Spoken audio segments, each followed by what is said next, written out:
क्या सच में गौतम बुद्ध ने 2500 साल पहले ये भविष्यवाणी की थी कि वो फिर से जन्म लेंगे मैत्रेय के रूप में?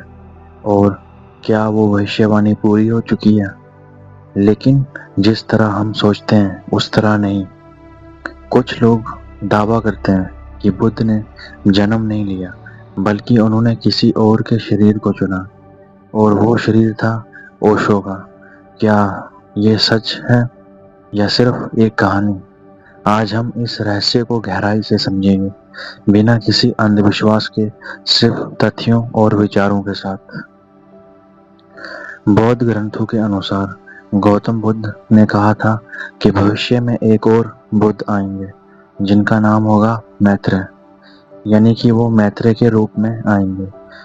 मैत्रेय का अर्थ होता है मित्रता, करुणा और प्रेम से भरा हुआ।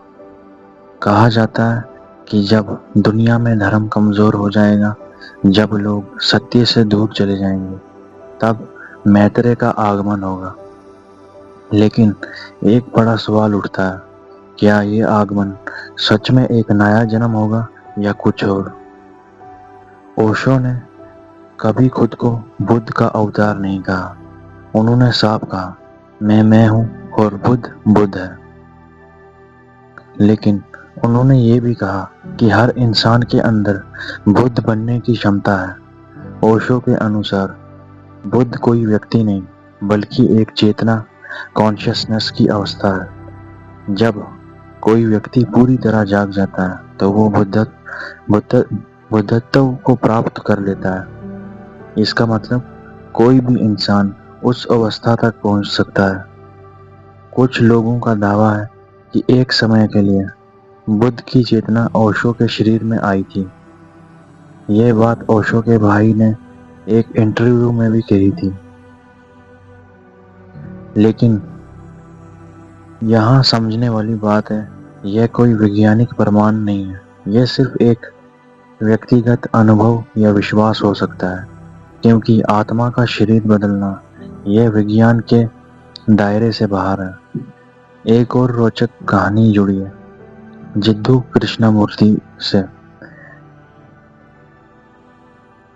थियोसॉफिकल सोसाइटी नाम की एक संस्था ने दावा किया था कि कृष्णमूर्ति वर्ल्ड टीचर होंगे।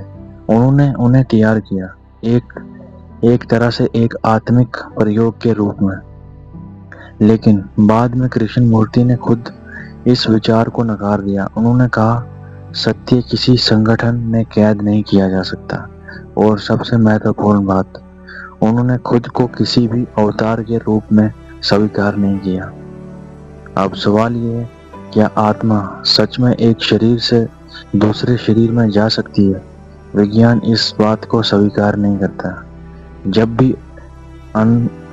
जो भी अनुभव लोग बताते हैं उन्हें सब्जेक्टिव एक्सपीरियंस कहा जाता है, यानी व्यक्ति को ऐसा महसूस हुआ लेकिन उसे प्रमाणित नहीं किया जा सकता।